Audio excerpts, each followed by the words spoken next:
Hello and welcome back to Foreign Correspondents. I'm Somi Sorang, and joining me here in the studio is our panel of foreign journalists. Welcome to the program. Good to be back. Thank you. Thanks for being here.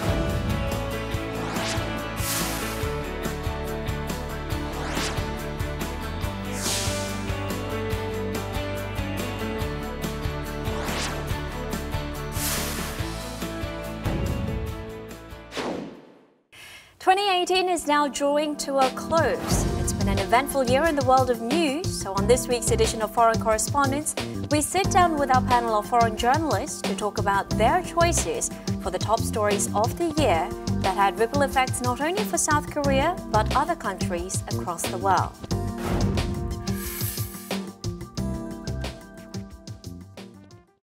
So each of you were asked to select the top 5 stories of the year within Korea, and then we collated the results and came up with top 5 list for the entire panel. And we'll talk about each of them in more detail based on the stories, the personal coverage that you guys gave us. Okay, so let's have a look at the first one.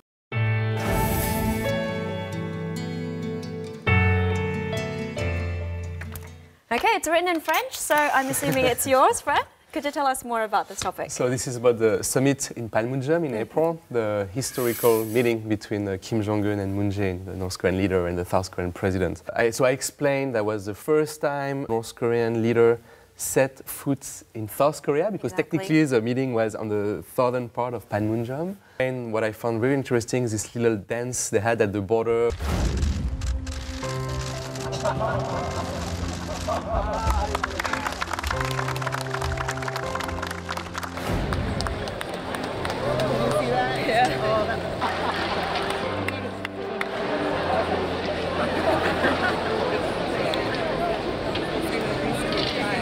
Well, I mean, it was a genuinely interesting and nice moment. And of course, after I explained the more serious stuff, the discussion about trying to find peace on the peninsula, trying to reduce the military tension, the discussion about denuclearization.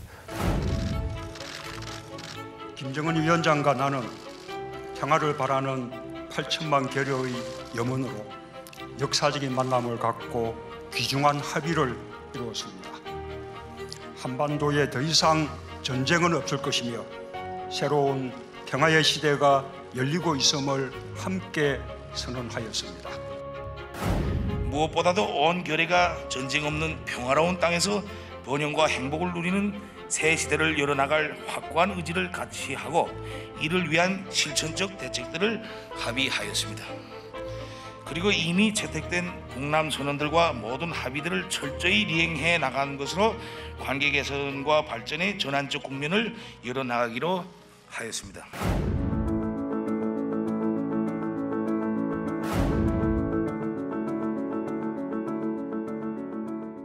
And as you mentioned, both of you have also selected the Inter-Korean Summit as one of the top 5 stories of the year, because Inter-Korean tensions have significantly over the 3 different summits. Could you tell us more about how you covered it? Well, I went to the Foreign Press Center for, I guess, the 2 main summits, and it was just remarkable the amount of interest there was around the world on this issue. Back in 2017, we had really a warlike atmosphere on the Korean Peninsula with North Korean leader Kim Jong-un and American President Donald Trump. If it is forced to defend itself or its allies, we will have no choice but to totally destroy North Korea. Rocket Man is on a suicide mission for himself.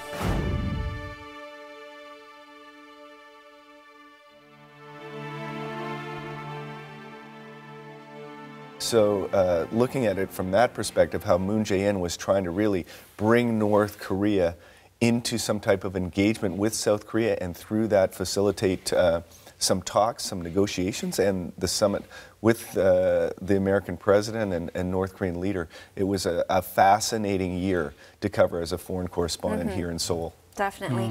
You covered economic cooperation between the 2 Koreas, didn't you? So which areas of the economy do you think have particular potential for growth in the coming years? Yeah, it's totally Asia will be changed. So if a railroad will be connected between North and the South. Right. So also to Japanese companies, it's going to be a very great opportunity to make a great investment in North Korea. Sure. Of course, it will take 10 years or 15 years, 20 years, I don't know, but it will be a great opportunity to Japanese companies. Okay. So there were numerous highlight moments from the 3 inter-Korean summits. So could you give us your personal favorite? For me, the time that Kim Jong-un and Moon Jae-in spent alone was very interesting on the bridge. They sat down at a picnic table there, and then they walked along the bridge. And there's especially footage that I use on a regular basis where Moon Jae-in is really trying to explain something. You don't know what he's saying, but he's trying to get a message across to Kim Jong-un. And you feel like Kim Jong-un is really kind of diligently listening to what Moon Jae-in has to say. And I think really through that type of exchange, that may create the trust between the two countries, even if it's just their leaders. Create the trust that's necessary to move past the barriers and the antagonisms that have been dominating relations between North and South Korea, as well as between North Korea and basically the entire international community. All right, let's check out the second item on our list.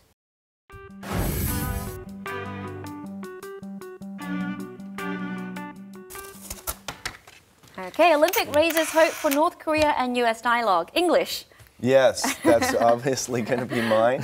I really felt that bringing North Korea to the Winter Games paved the way for all of this to take place. When Moon Jae-in came to power in 2017, he said, I'm going to bring engagement to the Korean Peninsula. I'm going to reach out to North Korea. Also, shortly after he was elected, he said, I want to bring North Korea to the Winter Olympics. And he did that despite a lot of kind of opposition here in South Korea and in the international community. You even had countries suggesting that they might not come to the Winter Olympics because of security concerns. But still, they managed to do it, to bring North Korea to the Winter Games. And that created, I think, kind of an atmosphere through which you could have the summit between North and South Korea. And then you could have the summit between the US and North Korea, which I think is really instrumental if we are going to move past the antagonistic relationship that we've had on the Korean Peninsula and the threats of war that we've had on the Korean Peninsula previously. Sure. So staying with the 2018 PyeongChang Winter Olympics, what kind of stories did you write?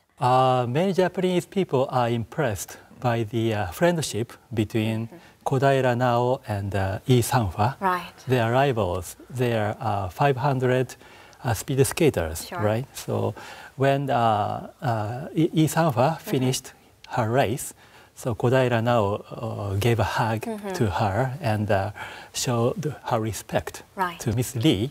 So it was a very moving scene to many Japanese people. Right, I remember that scene was very popular on the Korean internet portal sites as well. What about for you? First, I mean, I agree with Frank. Initially, I was not very convinced by the benefit of what we call sport diplomacy. And I think the PyeongChang Olympics might be one of the few examples of sport diplomacy delivering results. And kind that actually worked. Actually working, exactly. I wrote a lot of things about the Olympics, but the thing I remember most are maybe covering the inter-Korean hockey team and the North Korean cheerleaders. Yes. And it was interesting to see how South Korean public was reacting to the North Korean cheerleaders. Like there was a bit of backward movement, like, oh, what is this? Why? It was so out of touch with what we are used to down exactly, south. Yeah. So that was interesting, this kind of a shock, a culture shock between South and North Korea. Okay. Now, there were many athletes who broke out of relative obscurity during the games you mentioned. Those two athletes in particular, they were very well known to begin with.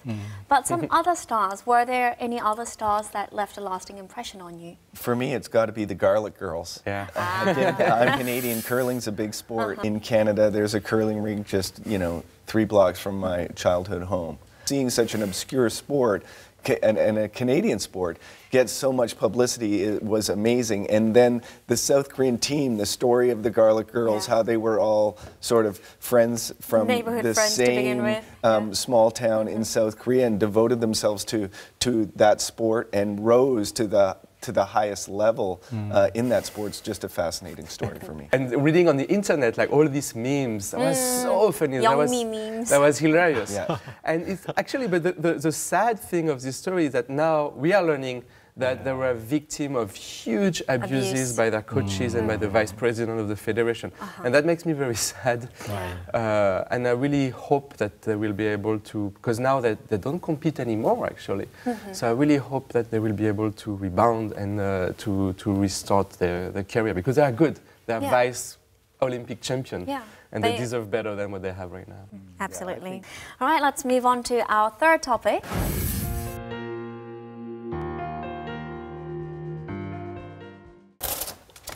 MeToo, French. That would be me again.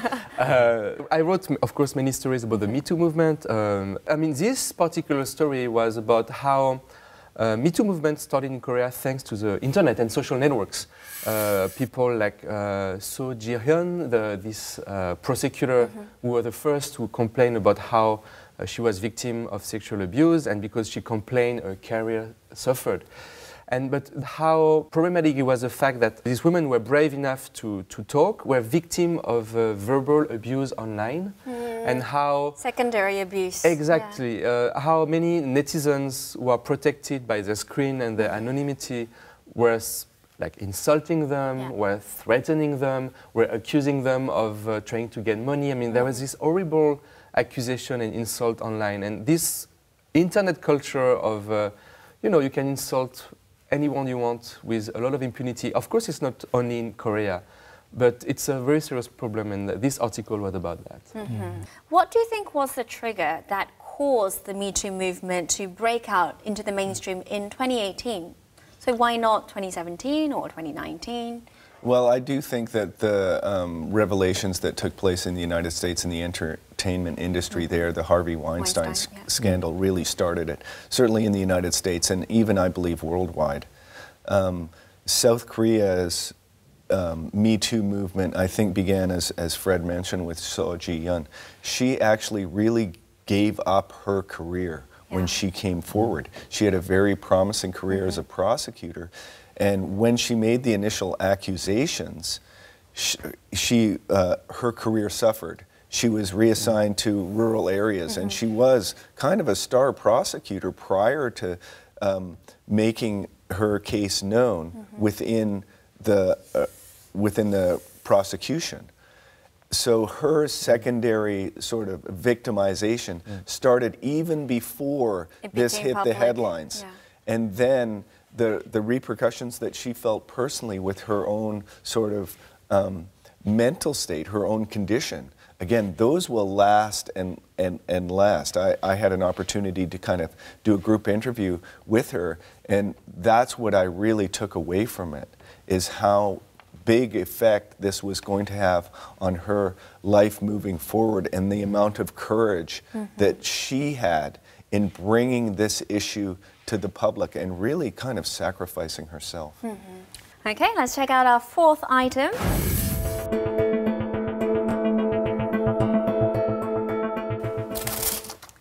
South Korea rejects refugee status for Yemen asylum seekers. I believe this is yours. Yes, this is one of mine, of course. It's interesting now, recently, that South Korea has decided to grant refugee status to two out of the 500 or so refugees that are that have entered South Korea through Jeju Island. 현재 인도적인 사유가 좀 있는 사람들 또는 취업을 하지 못한 사람들 또 출도가 좀 긴급하다고 판단되는 사람들을 위주로 해서 우선적으로 심사를 진행할 계획입니다.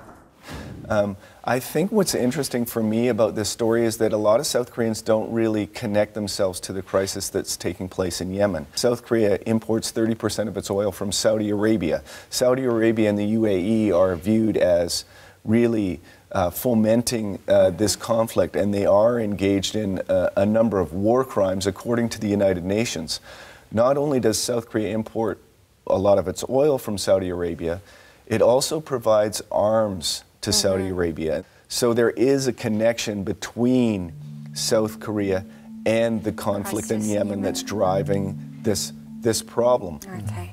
So if we rewind back, earlier during the summer, South Korea was embroiled in a fierce back-and-forth debate over the question of migrants after some 500 Yemeni refugees arrived in the country's southernmost Jeju Island. After news of these Yemeni migrants first broke out, a public survey was conducted in South Korea, in which more than half of the respondents said they were opposed to granting asylum to the refugees.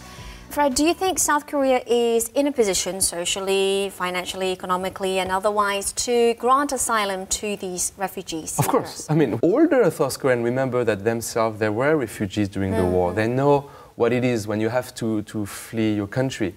You don't flee your home because you want to. You flee your home because you want to survive, you and your family. So this is 500 tragedies we're talking about. So I think, Korea should definitely accept them. And the people, I can understand, the problem is some very conservative people are somehow stoking fears and presenting these refugees are Islamist, terrorists, people who want to spread Islam. Like we saw that a lot in South Korea, especially on the most conservative churches who were spreading these lies, because these are lies. And I think that's highly problematic. And I think it's really time to have a very quiet and peaceful debate about this issue. And of course, I mean, South Korea should not be the only country to share the burden of accepting refugees, but so far, South Korea doesn't accept many refugees compared to European countries, for example. So staying with Europe, many European countries, they have adopted some of the most open-door policies regarding migrants and refugees. But even European countries, they have been having anti-immigration sentiments spreading in recent years. You still have boats, and we will have more Aquarius happening in the next few weeks, and this is profoundly shameful for Europe. Do you think that accepting refugees might create inner dissent and destroy the social cohesion within the host country? I think the problem is mostly on the politician side, politicians who somehow distort the truth and use for political reasons just because they want to, I mean, at the rallying cry to get more people vote for them, say that refugees are criminals, terrorists. I mean, we see that even in the United States, like Donald Trump himself said that, oh, migrants are criminals and rapists. It's not true. There are families who just try to escape war.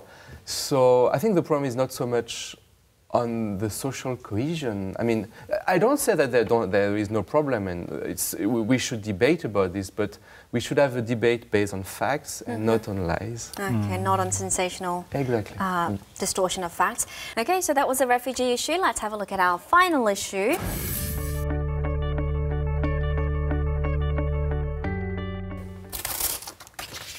Got it. Japanese, got it. Okay.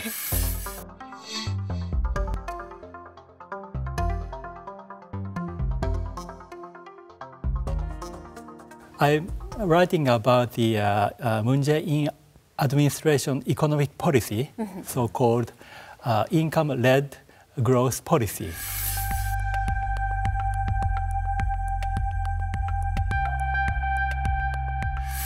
If Moon Jae-in government could not handle this issue properly, he will suffer a support rate. In terms so of... now his support rate is below 50%, right? Yeah, so I think he is surrounded by academics. So academics cannot resist the temptation to practice their theory into the field. So that reason why minimum wage rose 16% compared with previous year. It is too much. So 3% up is maximum in Japan. Okay, so yeah, it's going to be modification will be necessary in his policy. Actually, I mean, I'm not an economist, but I have a question for you. I mean, I find it very interesting that you mentioned the fact that Moon Jae-in is surrounded by academics. Right. But recently, I mean, according to some comments that Moon Jae-in made, it seemed that he might retract from this income-led growth policy. Yeah, I think so, yeah. So do you think, I mean, how strong is this influence of academics around him? Because it seems that they're still very pragmatic. So anyway, so there is a reshuffle in his policy team so recently. So I think the policy has changed from income-led growth to so-called inclusive growth. Yes, that's the name, official name. Okay. I agree with you in that increasing, that dramatic increase in the minimum wage is too much, 16% is too much. While I mentioned that its effect on the overall economy may be contentious, certainly for those people involved, small businesses that have to pay an increase in that wage, it's going to affect them probably a little bit more. And again, it's too dramatic over a short period of time. That could have been phased in. Yeah. So it'll be interesting to see what happens. I think what's being maintained in terms of the Moon Jae-in administration is the need to diversify the economy away from so much reliance on the chaebol, on the large corporations here.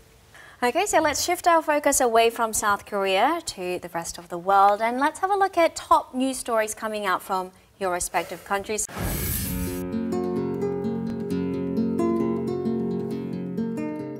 So Frank, what was your choice? Well, I think the top news in Canada for at least many people is the legalization of marijuana. Canada became the second country in the world and the first sort of large Western country to legalize marijuana for recreational use. To be part of history, one, and to finally see the end of the social stigma that surrounds cannabis users. I like to call myself a connoisseur. We will be proposing another new law to make things fairer for Canadians who have been previously convicted of simple possession of cannabis. But there is concern that more young people will end up smoking marijuana as a result of the legalization of marijuana for adults. So there are a lot of issues surrounding the legalization of marijuana that I think need to be addressed down the road. Okay, all right. And what about for the top story coming out of France? I mean, until a few weeks, it would have been the World Cup that France won the soccer World Cup. Congratulations. That was fun. That was huge. But of course, I think the biggest crisis in France was the Yellow Vest movement. This movement of protest. Initially, it was a protest against a hike in tax on gas. Je suis fatiguée. Moi, je vis avec même pas moins de SMIC. Je n'en peux plus. Je n'ai plus de sortie. Je ne fais plus rien. Je fais que survivre. That became a huge political crisis for the French President Emmanuel Macron, who somehow managed to diffuse it by increasing the minimum salary by €100 every month from next year, which was a pretty big announcement, I think. So we'll see what happened. And recently, in the last, it's every Saturday, there is a big demonstration, and the attendance is decreasing every Saturday. So I think the crisis. So it has reached its peak and it's decreasing now. Okay. And Sakabe, what about for Japan? I would like to pick up Shohei Ohtani. He is a baseball player in Major League Baseball. He won the Rookie of the Year award this year. So he is a two-way athlete. It means he can pitch and he can hit the home run. So he is called in Japan Nitoryu Samurai. Nitoryu Samurai. Nitoryu Samurai means, two swords in your hand, because average samurai can handle only one sword, but skillful samurai can handle two swords in both hands. One in each hand. Yeah, that's right. Just how popular is Ohtani in Japan? He's very popular, so you can see everywhere in the advertisement at the airport. Okay. Yeah. All right, so there you have it. We looked at the top 5 news stories within Korea and also a story each coming out of your respective countries. Now, as the year draws to a close, many media outlets and dictionaries, they announce the word of the year. So if you can summarize 2018, the world of news, in one word, what would it be? For me, it would be instability. Instability. We see a lot of instability growing. Democracy, I think, is under attack, is at threat. And many trade wars. I mean, we are gearing toward a more and more unstable world, and I'm a bit worried, I would say. Okay, instability. I'm a little bit more optimistic than Fred, but I'm going to pick maybe a hyphenated long word, summit diplomacy. So for me, 2018 was a year in which I covered probably the most historic events in South Korea or in the East Asian region that I will in my career. I don't know, but it's been a remarkable and historic year here for summit diplomacy, so that's my word. Okay, summit diplomacy. Yeah, vulnerability. Vulnerability. Yeah, because we have a lot of natural disaster in Japan. Yeah, so earthquake and a heat wave, so typhoon. So it shows how vulnerable a human being is. Okay. All right, guys. Thank you very much. Thanks for not only today's episode, but for the entire year. Fun to be here this year. Thanks. Thank you. The Oxford Dictionaries and Dictionary.com selected the words toxic and misinformation, respectively, as the word of the year. It is hoped that the coming year 2019 will be summarized by more upbeat keywords. Thank you for tuning in to Foreign Correspondents this year, and we'll see you back in 2019.